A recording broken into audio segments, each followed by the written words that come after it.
Live from downtown Detroit, home of WDIV and Click on Detroit, Local 4 News at noon starts now.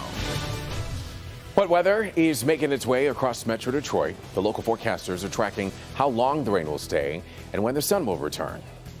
Plus, we're following the latest in the coronavirus here in Michigan and across the country, the new states and major retailers that are now requiring masks, and why one governor is now banning cities from mandating them. But first, protesters gather for another day of protesting against in-person summer school. But this time the result was quite different. A story topping our news at noon. Thank you for joining us. I'm Evrod Cassamy. This was the fourth day in a row that a demonstration was held at a Detroit Public Schools bus yard. Protesters are concerned about students' safety during the summer school pandemic with the coronavirus. Victor Williams joins us now live this afternoon. And Victor, today's protest led to a few people getting hauled away in their zip tie handcuffs. Yeah, that's right, Evrod. About 20 protesters showed up to stop the students from being taken to school, with more than half of them being taken away by police. You're murdering kids! That's what you're doing! You're murdering kids! A total of 11 protesters arrested in front of ABC Student Transportation following an attempt to block drivers from busing kids to school in the midst of the pandemic. All have been charged with disorderly conduct. However, one woman will potentially be charged with assault on an officer after this scuffle. But why did the arrest happen now after 3 days of protest? Usually the demonstrations have been taking place at Trinity Transportation Garage. Today was at ABC Student Transportation, a private company that buses about 60% of the district, causing more of an impact. Another difference is that this time protesters were illegally blocking the street. Police tried to give them multiple warnings, but eventually decided to take action. What just happened is a display of brutality under Chief James Craig's police department, under Mayor Duggan's authority to suppress this protest and ensure that schools could open and ensure that children and young people in this city could be exposed to a deadly pathogen. We are trying to protect the lives of this city and stop the spread of COVID in this city, and the response of the mayor and the police chief has been to brutalize and arrest people, and worse, that's just completely unacceptable. And coming up tonight at 5, we're going to actually talk to one of the protesters that was arrested. Victor Williams, Local 4, back to you. All righty, Victor, thank you for the update there. We want to turn to the forecast now. It has been kind of raining on and off a little bit this morning. Meteorologist Brandon Brew standing by. Early this morning, we saw a lot of what you like to call spits and drizzle, right? Yes, spit and drizzle is what is happening to me as we speak. So I'm sort of standing by with the umbrella. Do I need it? Do I not? What do you mean? You're the weatherman. You should know. It's just right that in-between kind of thing. Here's a look at Ann Arbor, a soupy sky over the big house, and temperatures struggling a little bit. Cool fronts creating part of the reason for the rain. 73 Metro, 73 Ann Arbor. Pretty light winds out there. This is a 6-hour replay of the rain, and you can see the heaviest stuff has already pushed through. Still have a little rotation, though, and a little spin in the atmosphere, so we're going to hang on to some showers for maybe another 2 hours or so. I think once we get into the 2-3 o'clock hour, starts to improve a little bit. And our high of 82 degrees comes a little late in the day because of the wait for some sunshine.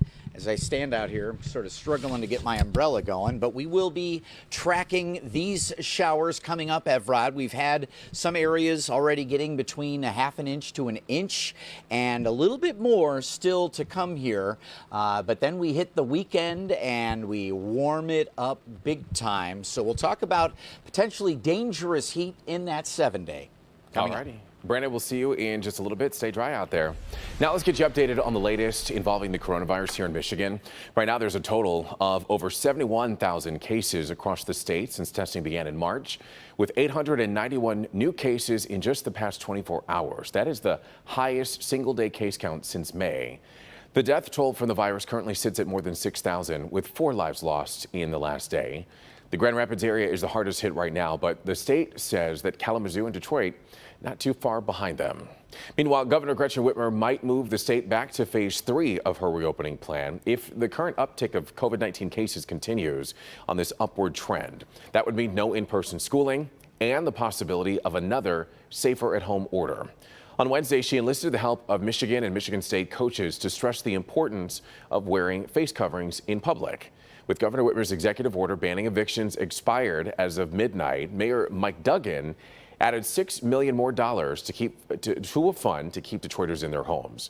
There's also a hotline and a website for residents if you need help. You can find information on that on our website. Just go to clickondetroit.com. In the meantime, new mandates from states and some major retailers requiring people to wear masks in public. We have just learned that Target will also be requiring masks in all stores beginning August 1st. This as coronavirus cases tops 3.5 million all across the country, with 138,000 deaths. As Sam Brock reports, the CDC says time is of the essence. America's biggest retail giant putting its foot down on masks. Starting Monday, Walmart and Sam's Club will mandate facial coverings, saying in a statement, because the virus can be spread by people who don't have symptoms and don't know they're infected, it's critically important for everyone to wear a face covering in public. More than a third of Walmart's 5,000 stores are in areas with no mask order. Now every store will have an employee stationed out front to enforce the rule.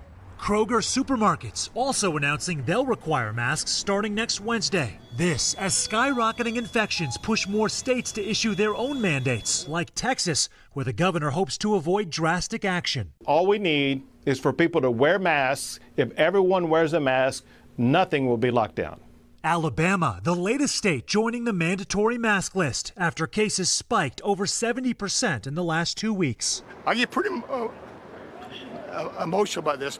Alabama doctor David Thrasher says wearing a mask shouldn't be a debate. But it's so political now. It shouldn't be us versus them. Still, not everyone's convinced about the urgency of wearing masks. In Georgia, Governor Brian Kemp on Wednesday explicitly banning cities and counties from ordering people there to wear masks in public. Critics also blame President Trump, who's regularly seen in public without a mask. And in Oklahoma, where cases are surging, the governor himself just tested positive, but still no mask order. Not thinking about a mask mandate at all. Walmart's mask policy following other household names like Costco, Apple, Best Buy, and Starbucks. So far, reaction among customers is mixed. I totally agree with it. This is all a bunch of hogwash. A new Gallup poll finds that while most Americans say they wear masks in public, 14% report never wearing one. The CDC now pleading with the public to comply, saying masks are key in curbing the pandemic.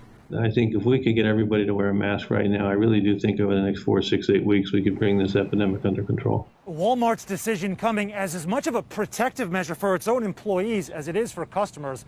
The National Retail Federation applauded this move. They have been lobbying the Trump administration and governors across the country for weeks to try to make this a national standard. They said it is a privilege, not a right, to be able to shop inside of stores right now. In Miami, Sam Brock, NBC News. Well, you can see a lot of people having differing opinions on all of that. New at noon, more than 1.3 million applied for unemployment benefits last week.